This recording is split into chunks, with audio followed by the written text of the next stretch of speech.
o que tem de filho do diabo mercenário atrás de púlpito hoje engravatado, de Bíblia na mão pregando, falando Jesus, Jesus, o que tem hoje é impressionante. Parece que Pedro estava assistindo uma televisão.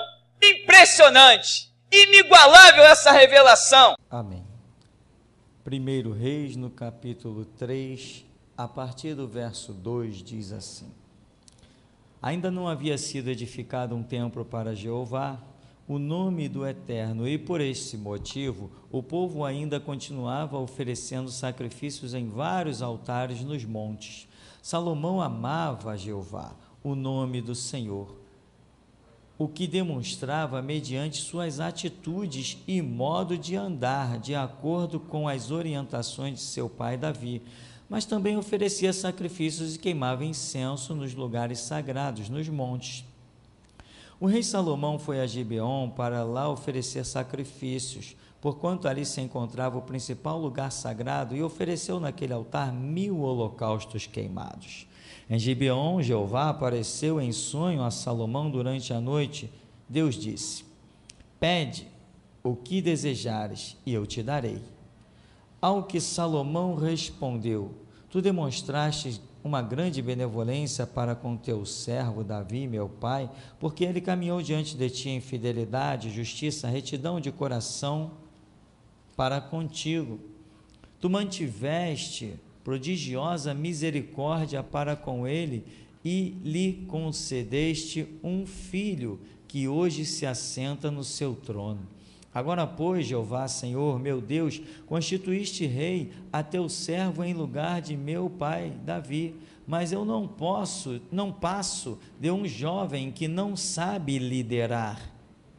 Teu servo se encontra no meio do povo que tu mesmo escolheste, uma população tão grande que nem se pode contar. Dá, portanto, a teu servo um coração sábio, que possa discernir entre o bem e o mal, a fim de que eu possa governar o teu povo com justiça e equidade. Pois sem a sabedoria que vem de ti, quem pode governar este teu grande povo? O desejo de Salomão muito agradou ao Senhor. Por esse motivo, Deus lhe declarou: porque foi este o teu pedido, e já não rogaste para ti vida longa, nem riqueza, nem a vida dos teus inimigos, mas solicitaste para ti discernimento para ouvir e julgar com justiça, farei o que pediste. Eu te concederei um coração sábio e capaz de discernir com inteligência, como jamais houve antes de ti e depois de ti nunca haverá.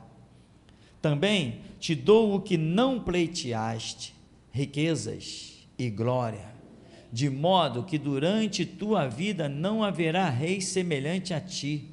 E mais, se andarem nos meus caminhos, obedecendo os meus estatutos e os meus mandamentos, como procedia Davi teu pai, eu prolongarei os teus dias sobre a terra. Então Salomão despertou e compreendeu que havia tido um sonho. Assim que voltou a Jerusalém, ele se pôs diante da arca da aliança do Senhor, sacrificou holocaustos, preparou ofertas pacíficas e de comunhão, e concedeu um banquete a todos os seus servos. Amém, irmão? Podem sentar.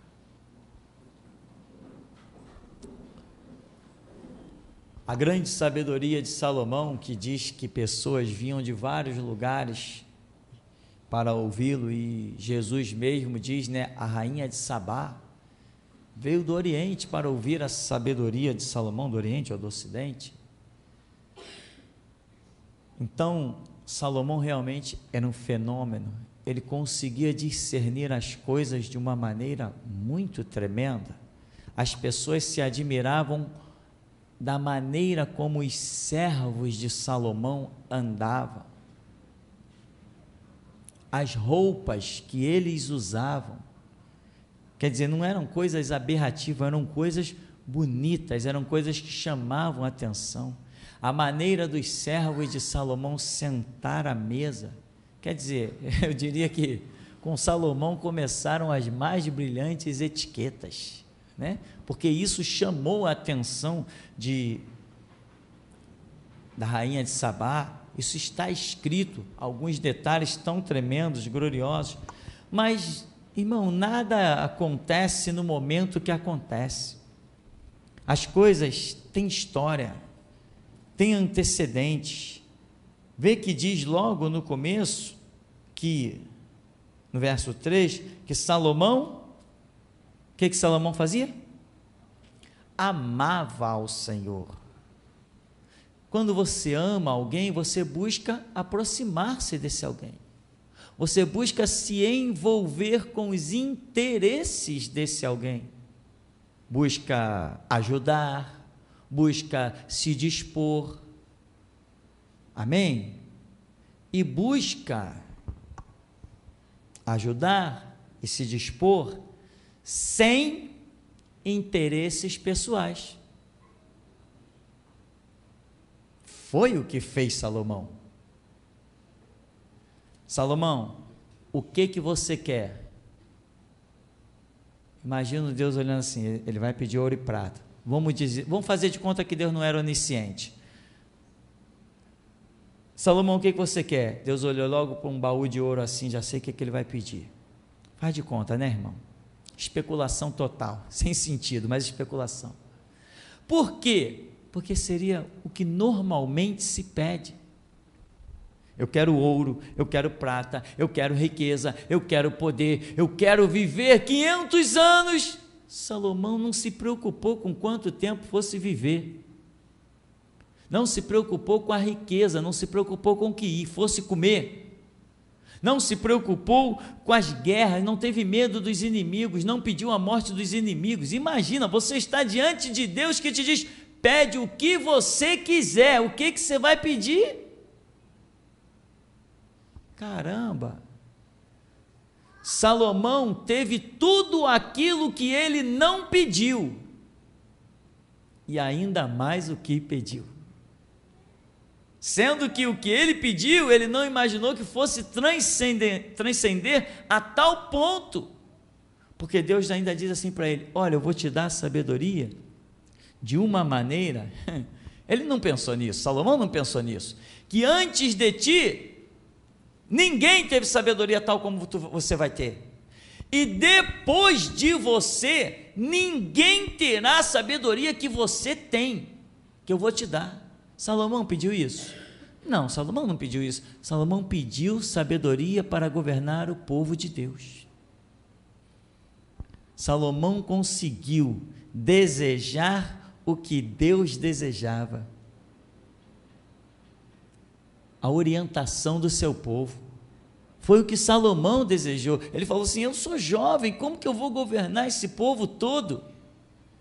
Mas ele entendeu que aquele povo precisava ser governado nos caminhos do Senhor. Então ele disse assim: me dá aí um coração sábio, eu preciso discernir entre o certo e o errado, entre o bem e o mal. Imagina aquela prova de que ele havia recebido sabedoria realmente, que duas mulheres chegam: o filho é meu, tá, o filho é de vocês, tá bom, me traz uma espada aí, vou cortar no meio, vou dar um pedaço para cada uma. Aí uma diz assim: então tá bem, pelo menos eu vou ter metade da criança. Aí a outra diz: não faça isso, dá o filho para ela. Quem era a mãe? Essa que disse que dava o filho para ela? Não faz diferença, ela podia não ser a mãe. Amém, meu irmão? Ela não precisava ser a mãe. Com esse coração, com essa atitude, ela não precisava ser a mãe. Salomão falou: essa tem um coração digno da guarda dessa criança. Se ela é mãe ou não é, não interessa, o filho é dela.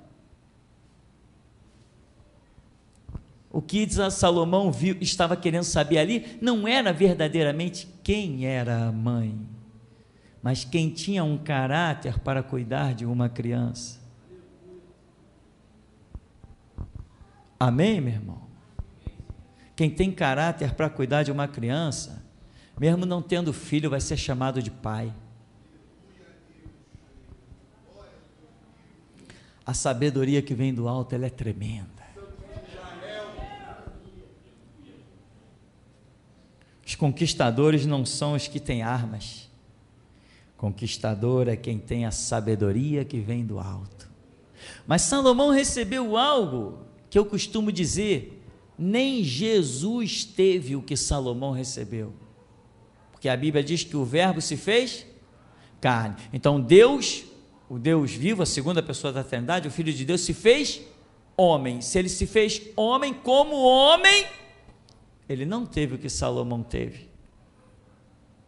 Por quê? Porque Deus falou para Salomão. Aliás, muita gente não entende isso. Ele mesmo disse para Salomão, o próprio Jesus disse para Salomão, eu vou te dar sabedoria de tal maneira que nem antes e nem depois de você ninguém terá tamanha sabedoria.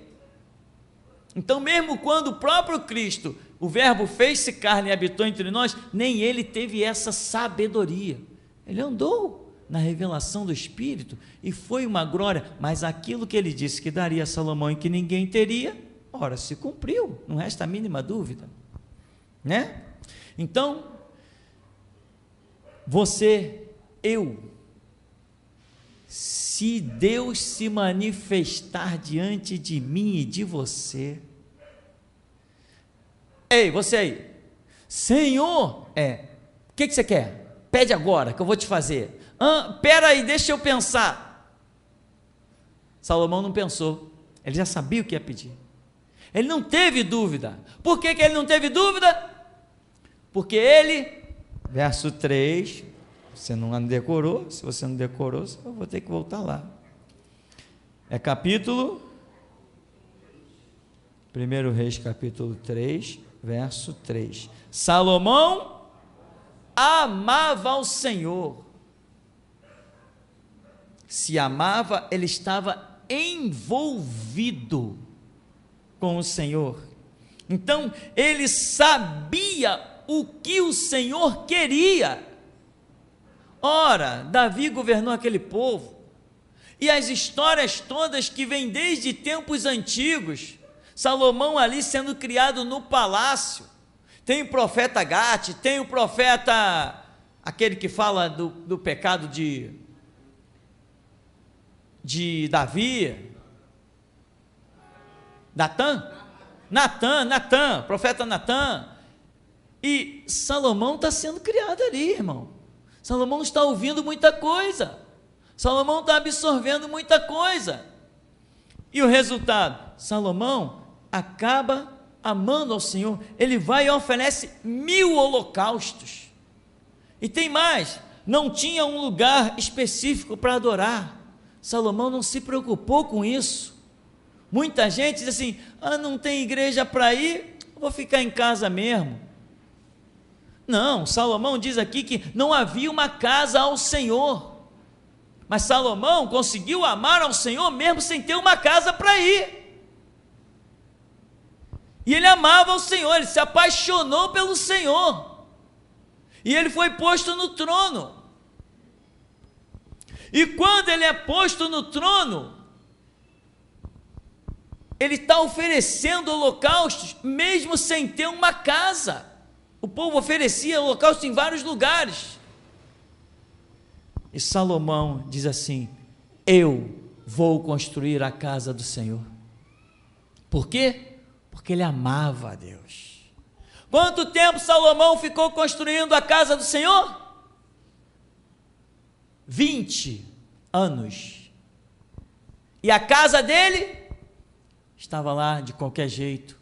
Primeiro ele construiu a casa do Senhor, demorou 20 anos até terminar a casa do Senhor, 20 anos, depois de 20 anos trabalhando, todo mundo na casa do Senhor, ele foi construir a dele. Ele amava o Senhor. Quando ele olhou para a construção que ele intentava fazer, ele disse o quê? Isso vai demorar muito tempo, então deixa eu resolver primeiro a minha casa, depois eu construo a casa do Senhor, o povo já está adorando mesmo nos montes, não, ele se preocupou em primeiro buscar o reino de Deus, a sua justiça, as demais coisas lhe foram acrescentadas. Depois que ele construiu, Deus o abençoou de tal maneira, que diz que a estrebaria de Salomão, parece que tinha 4 quilômetros, uma estrebaria, é aquele lugar que ficam os cavalos, né? 4 quilômetros, você sabe, é muita riqueza. Todos os povos em redor vinham trazer ouro, prata, madeira de cedro, tributos em abundância, diamantes para Salomão. De quantas guerras Salomão participou? Ele participou de nenhuma guerra. Por que todos os povos vinham trazer tributos a ele? Porque quem ama ao Senhor, meu irmão, já é um vencedor. Quem ama a Deus, meu irmão, já está no topo das conquistas. Deus tributou todos os povos desde o tempo de Davi. Quando Salomão vem e se apaixona por Deus, Deus faz que todo mundo lhe traga tributo. Não é assim que diz a Escritura? Eu farei com que todos venham e se prostrem aos teus pés e saibam o quê? Que eu te amo. Por acaso Deus ama quem o despreza? Aos que me amam, amarei. Aos que me desmerecem, eu desmerecerei. Serão envelhecidos. Não é assim? Não é dando que se recebe. Então, irmão, mas se Deus chegar e te disser, o que você quer? Vamos imaginar que nessa noite Elias viesse passando no meio da congregação, aí você ouviria uns murmúrios assim: sabia que nessa noite Elias vai ser tomado do nosso meio? Aí você diz assim, que nem muitos, é mesmo? É, caramba, que coisa, né? Aí você vê que tem alguém mais chegado a Elias, aí você vai lá sussurrar para Eliseu, sabia que teu senhor vai ser tomado hoje? Aí ele diz assim, eu sei, cala a boca, eu tô angustiado, cala a boca aí, estou pensando. Enquanto uns estão só comentando, Elias vai ser tomado, né? O Espírito Santo falou pela boca dos profetas que Elias vai ser tomado, né? Eliseu está angustiado, essa história não pode terminar assim. Sabe que tem gente mesmo que apenas ouve, mas não processa, e o que ouve não serve de nada. Daqui a pouco Eliseu cola com Elias e diz assim, não te deixo, não, fica aqui que eu vou na cidade tal, não, vive a minha alma, vive o Senhor, eu não te deixo, para onde você for eu vou. Não, mas eu vou em tal lugar, não, eu vou contigo. Vou na cidade tal, eu vou contigo. Quando Elias vê que aquele homem não se afasta do pé dele, diz assim, eu vou lá do outro lado daquele rio, eu vou contigo. Ele puxa a capa, bate no rio, as águas se abrem, aí Elias entra, Eliseu vai atrás. Quando eles olham lá do outro lado, a escola dos profetas todinha ficou, só Eliseu atravessou. Quando eles estão lá do outro lado, Elias vira para Eliseu e diz, tu perseveraste, né? Penso eu, pede-me, o que você quer?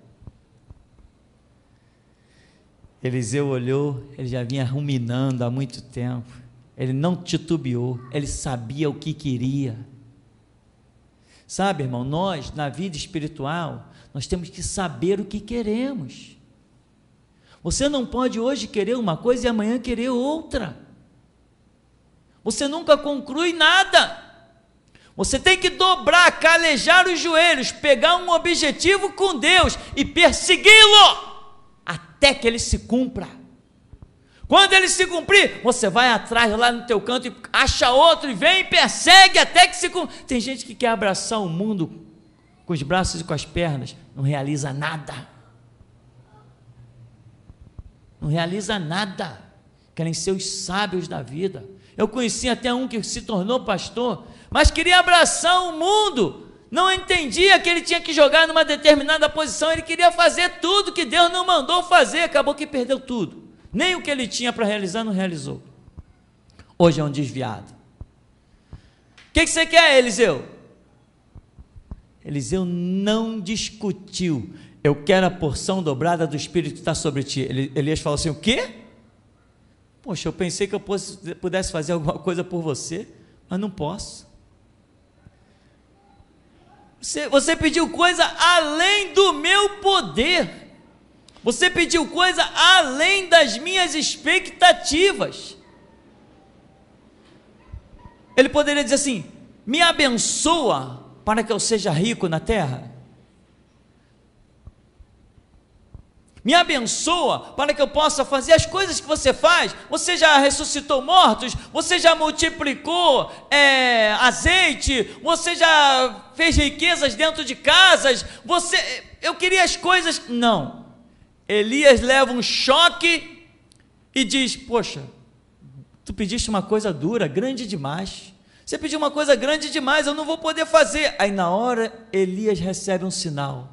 O Senhor diz assim para ele: se Eliseu te vir partir, ele vai receber o que ele pediu. Aí ele transmite para Eliseu: olha, não posso te dar isso, mas se você me ver partir, então você vai receber. Irmão, objetivo, o que tem no teu coração?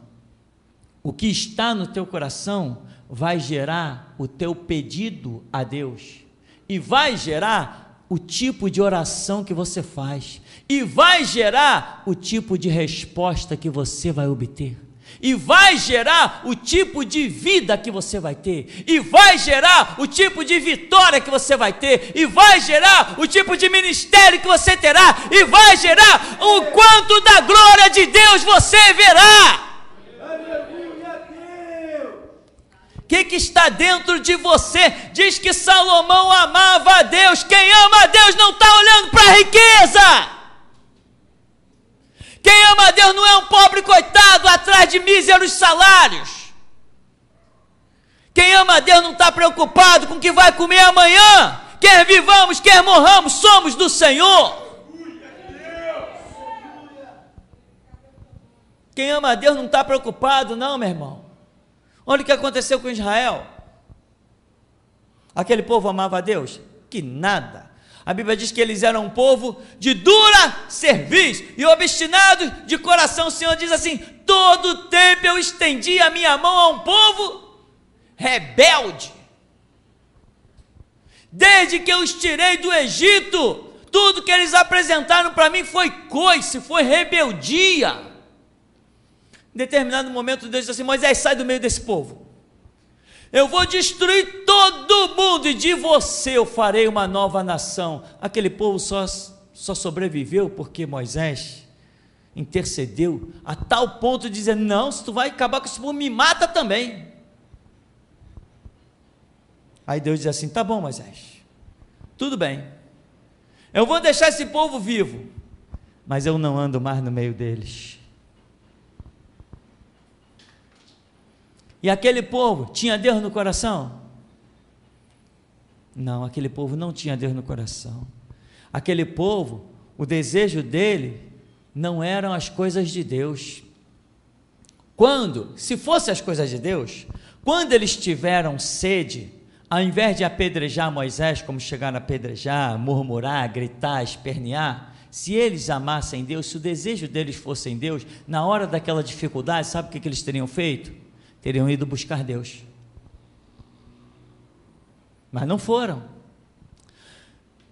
Na hora que eles quiseram comer carne, se eles amassem Deus, eles teriam tranquilamente, gente, poxa, tem um pouco que a gente não come carne, né? Os hambúrgueres lá de carne do Egito, caramba, que saudade, né? Vamos fazer o seguinte, vamos reunir, dá as mãos aqui, vamos clamar a Deus para Deus nos dar uma carne. Mas o desejo deles, o coração deles não estava voltado para Deus. O desejo deles estava voltado para os próprios desejos carnais. A vontade, o ímpeto deles estava voltado para o mundo, para as suas necessidades carnais. Então, na hora que eles estão com fome, eles se desesperam, porque o clamor da sua carne é maior do que o clamor do seu espírito.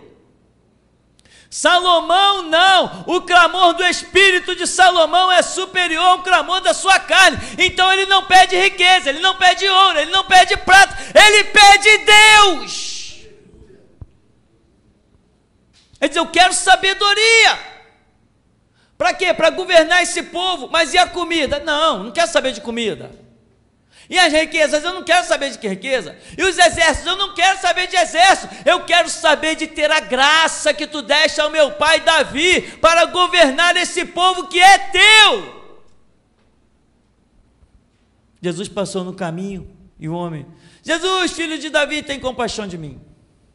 Jesus, filho de Davi, tem compaixão de mim. Jesus passou, foi embora.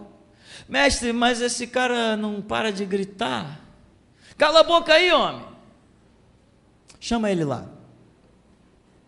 Te anima aí, o mestre te chama. O que tu queres? Eu quero ver. Então veja.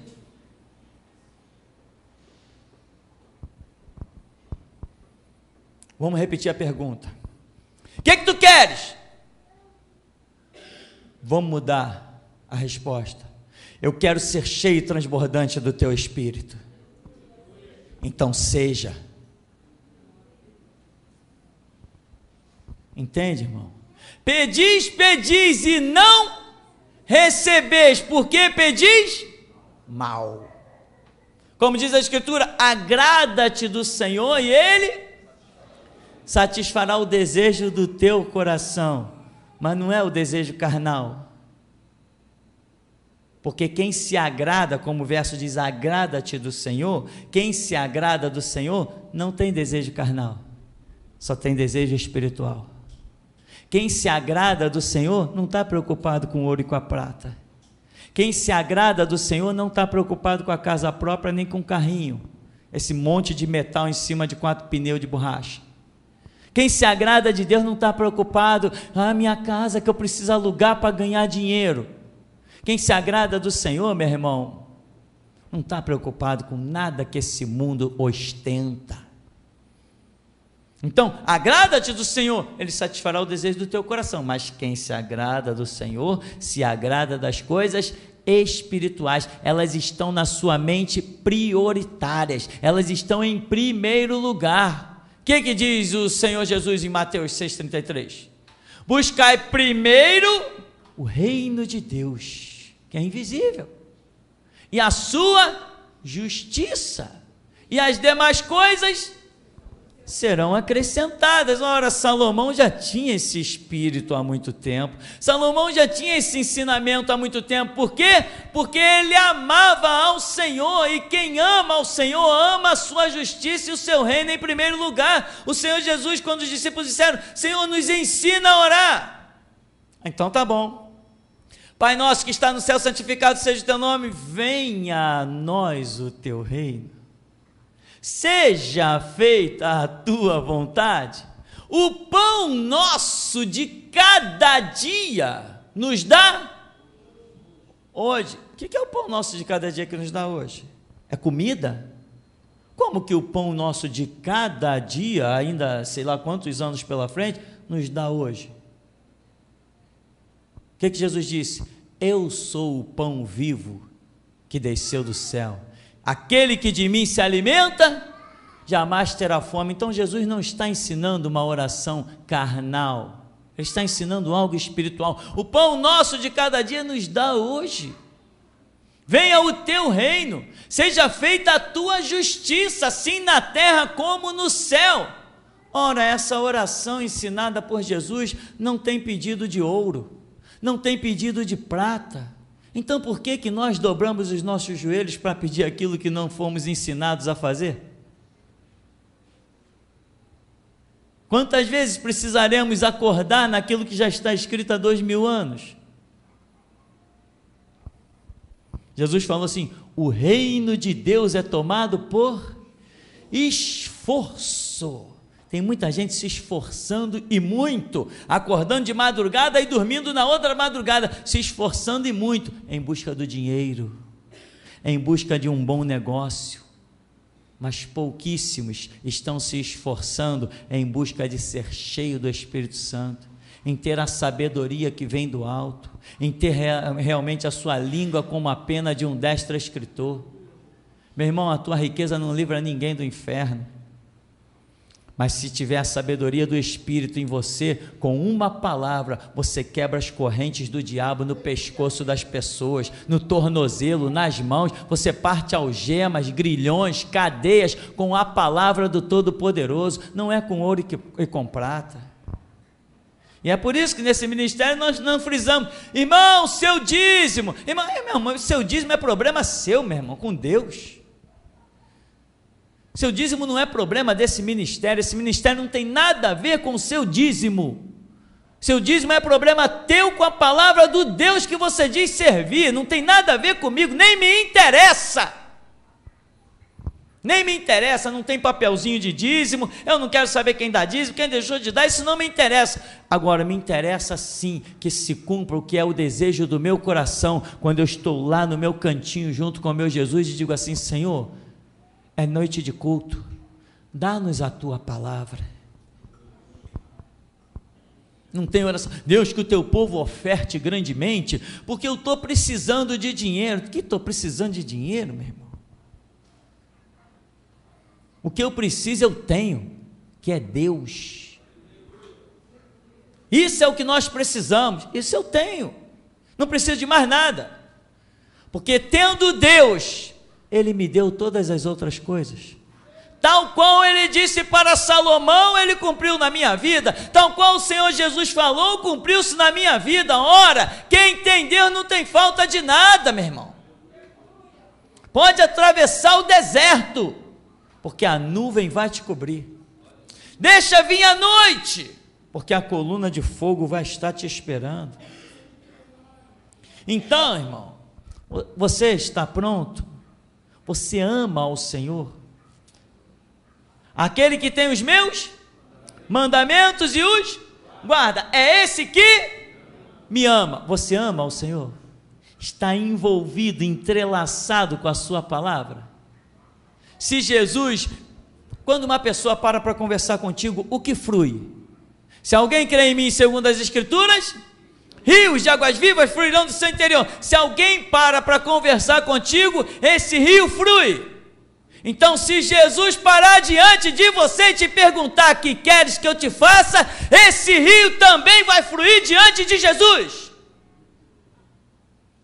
Ou quando você conversa com alguém lá fora, você fala das suas conquistas carnais, do seu ouro, da sua prata? Não, você não fala. Então, na hora de conversar com Jesus, você também tem que conversar daquilo que pertence, que é comum a você e a Jesus.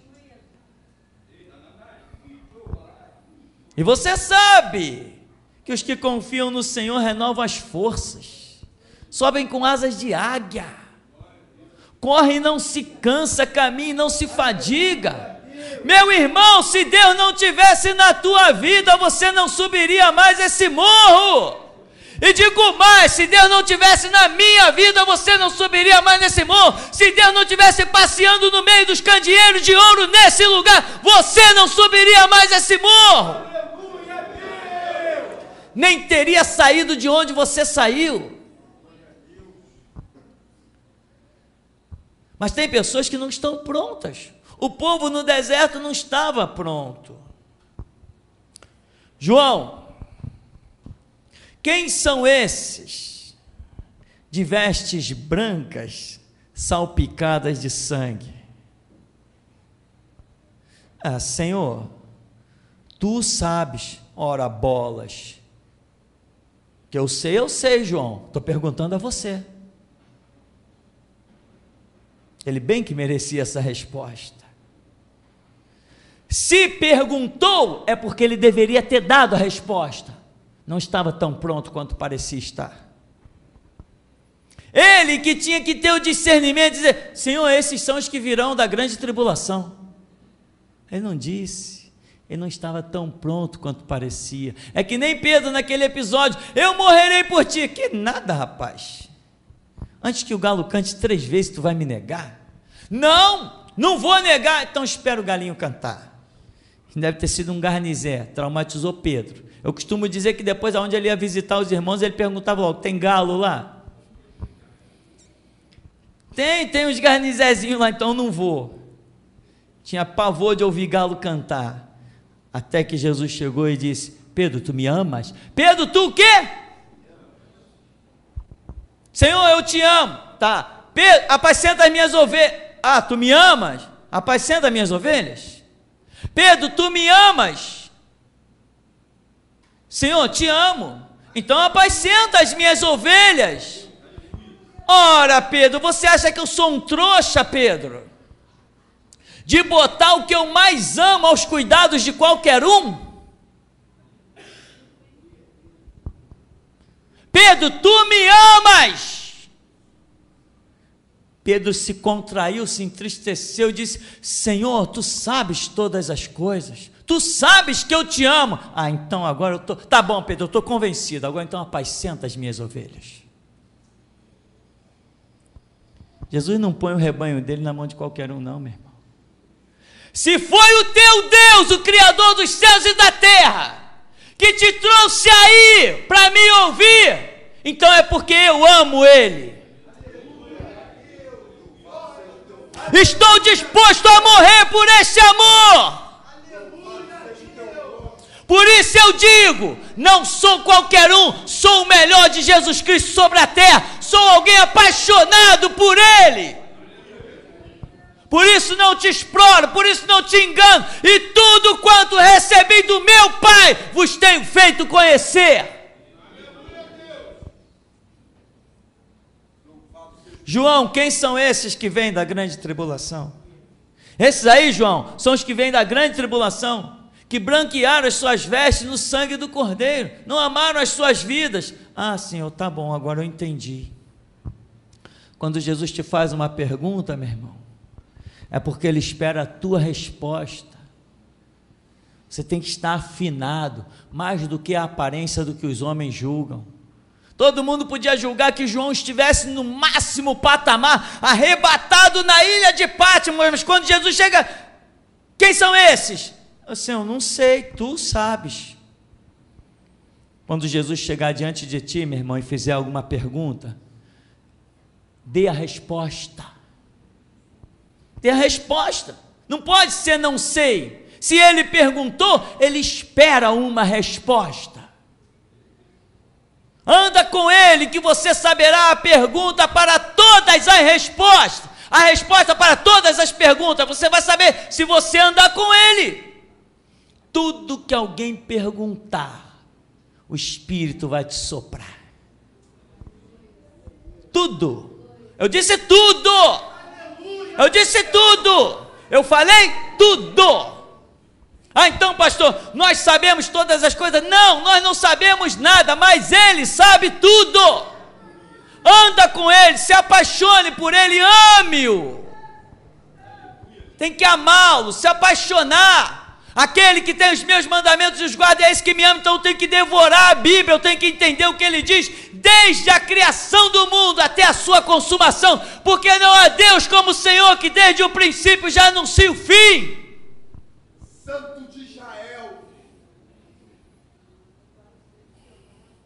Então, meu irmão, o segredo do Senhor é para aqueles que o buscam. A este eles lhe fará saber o seu conserto. Entende, irmão? Tem que atentar para que resposta você dará a esse mover de Deus. O Senhor sempre passa na sua seara e procura alguém que esteja pronto, sempre, sempre, todo dia, toda hora, todo minuto, todo segundo, sempre passa, mas está sempre, muitos sempre estão naquela situação, vamos adubar a figueira, vamos colocar esterco, vamos esperar para ver se ela vai dar fruto até a próxima estação, mas se não der fruto, acaba sendo cortada. Então, meu irmão, Eliseu pediu o quê? Porção dobrada daquela unção que estava sobre Elias, coisa tremenda demais, numa terra de deserto, numa terra de pobreza, numa terra em que Eliseu havia visto várias escassezes, havia visto muita gente morrer em tempos de estiagem, inclusive no tempo de Elias, né? Muita gente morreu, Foi uma coisa tão absurda que aconteceu no tempo de Elias, quando Elias falou: olha, não vai chover segundo a minha palavra, 3 anos e meio. Quando ele diz aquilo, a seca foi tão terrível, que mulheres chegaram ao ponto de cozinhar os seus filhos, quer dizer, a fome tirou a noção, a razão, a lógica, os sentidos, e mulheres cozinharam os seus filhos. E o rei vai passando e as pessoas estão lá: ó rei, essa mulher aqui, ó, eu cozinhei meu filho e nós comemos, agora ela não quer dar um dela para a gente cozinhar. O rei rasga as vestes e horrores acontecem em Israel. Eliseu contempla todos aqueles horrores. O que ele não contemplou, ele tomou notícia.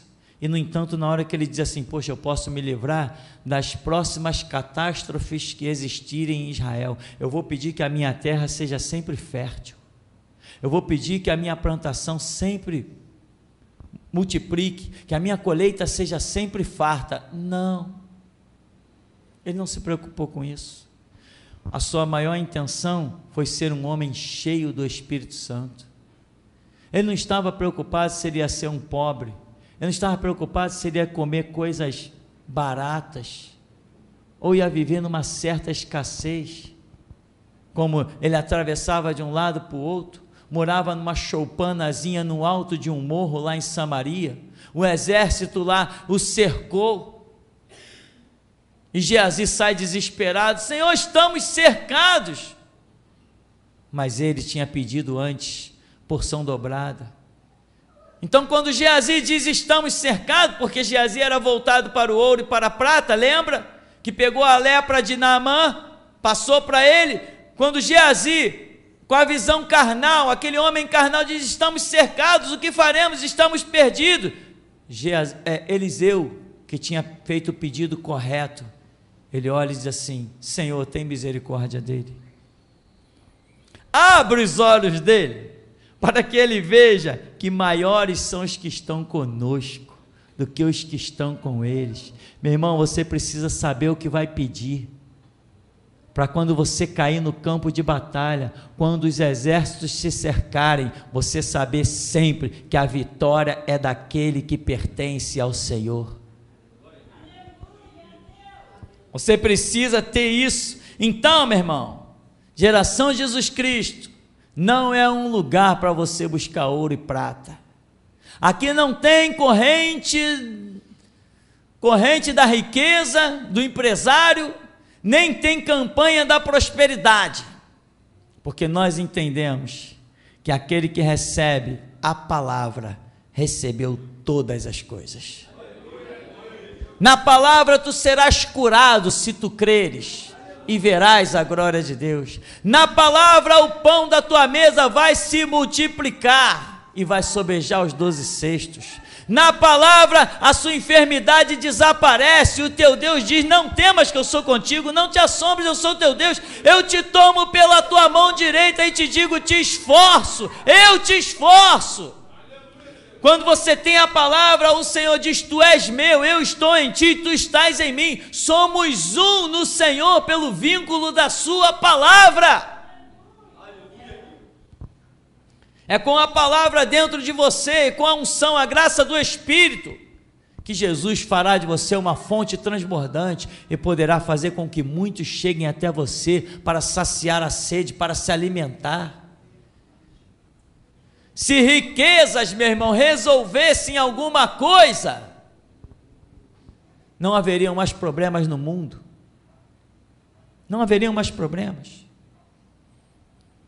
A NASA faz pesquisas de bilhões de dólares em apenas um robozinho, gasta-se bilhões de dólares. Estão agora para lançar robôs em forma de chip nos planetas, para ver se tem água, se tem vida extraterrestre naqueles lugares. Bilhões! O problema da humanidade não está no ouro e na prata. O problema da humanidade, meu irmão, não está no que muitos de nós já fizemos. O problema da humanidade não está naquilo que os nossos pais tentaram resolver. Meu filho, estuda para você conquistar um bom emprego. Existem milhões de pessoas com bom emprego, mas os problemas delas não foram resolvidos. As pessoas estão aí enriquecendo, mas não conseguem desviar os seus passos do inferno.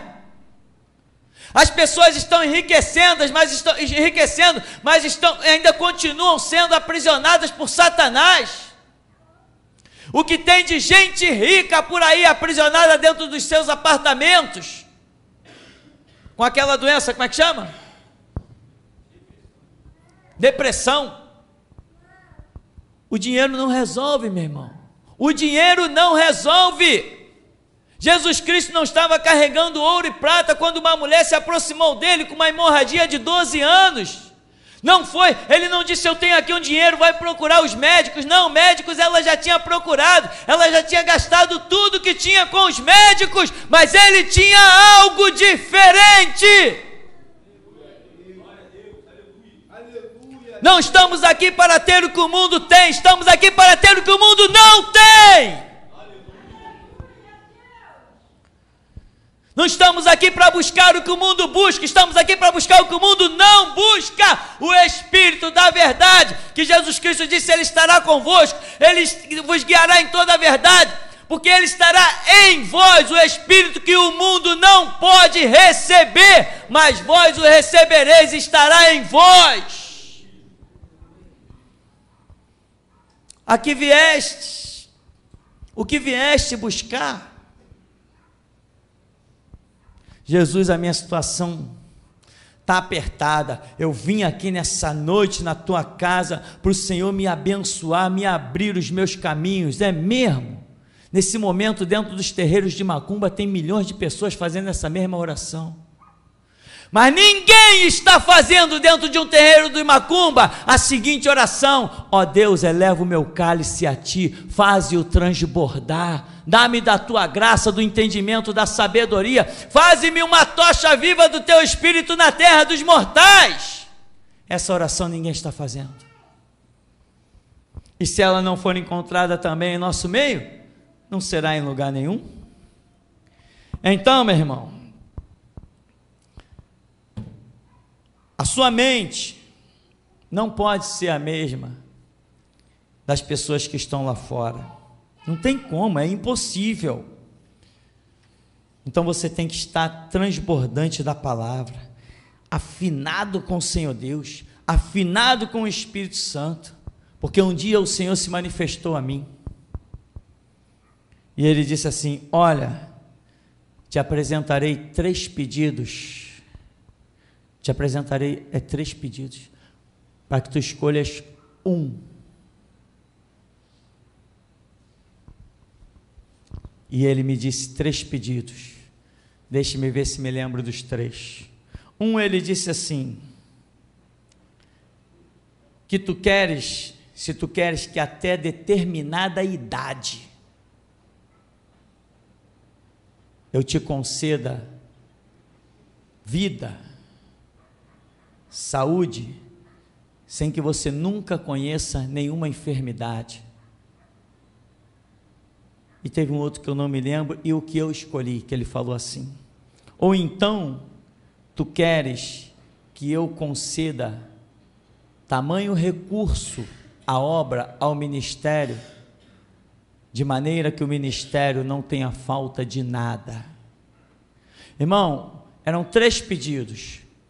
2 diziam a respeito da minha vida pessoal, ausência de enfermidade e umas outras coisas que agora me foge à memória. Mas tinha um pedido que era com relação à obra e a administrar as coisas para a obra, para vidas. Eu disse: Senhor, não quero saber da minha vida, eu quero saber da tua obra, então dá-me recursos para a tua obra. Agora tu deve dizer assim: então quer dizer que na igreja não tem falta de nada. Na igreja não tem falta de nada, na minha vida não tem falta de nada, na minha casa não tem falta de nada, eu como do melhor da terra. Mas o meu pedido não foi esse, mas tal qual ele fez com Salomão, ele fez comigo. Você, meu irmão, não tem que querer nada, você tem apenas que querer aquilo que o teu Deus quer. Você não tem que desejar ser nada, você tem que apenas ser o que o teu Deus quer que você seja. Tem que estar afinado com Deus, afinado. Você pode dizer assim: pastor, eu ganho salário mínimo, a minha situação está apertada. Como é que vai ser a minha história, a minha situação? Aí eu vou te dizer assim: sabe, você ganha um salário mínimo, bem-aventurado és tu. Antes do Senhor me chamar, nem salário mínimo eu tinha, mas Ele me tirou do zero, e disse: vai e funda a minha igreja. Do zero, Ele me pôs no topo, acima de todos da minha geração, do zero. Então, irmão, esquece que tu ganha salário mínimo, lembra que você tem um Deus que transforma a maldição em bênção, e que do pouco transforma em muito. Lembra disso. Lembra que você tem um Deus que sustentou um povo pelo deserto, onde não tinha um comércio. Aquele povo saiu do deserto, saiu do Egito com vasos de ouro e vasos de prata. Eles saíram com pedras preciosas, eles despojaram o Egito, como diz a Bíblia. Mas aonde comprar pão, aonde comprar carne no meio de um deserto? Entenda que quem te sustenta não é o teu salário, é o teu Deus. Tem que entender isso. Isso é fé. Ah, se eu perder meu emprego, perco o emprego. Você não pode perder Deus, porque é Deus quem proverá. Não está escrito teu salário proverá, está escrito Deus proverá. Sabe, meu irmão, você não está aqui para ser escravo do teu patrão, para ter medo do teu patrão. Você não está aqui para nada disso. Você está aqui para aprender a confiar em Deus, respeitar todo mundo e confiar em Deus ao ponto de apostar a sua vida. Então, quem sabe nessa noite você vai chegar em casa e amanhã você vai ter um testemunho para contar. Você vai dizer assim: noite passada eu tive um sonho e o Senhor apareceu a mim. E Ele me disse: pede-me o que tu queres que eu te faça. E você poderá dizer: eu pedi. E nós vamos aguardar o que você pediu. Se no que você pediu forem coisas carnais, da terra, dos temores dos homens, etc., você ainda não está pronto para andar com Deus. Mas se você pedir aquilo que diz respeito exclusivamente ao reino de Deus e à sua obra, então você estará pronto. Até aqui nos tem ajudado, Senhor.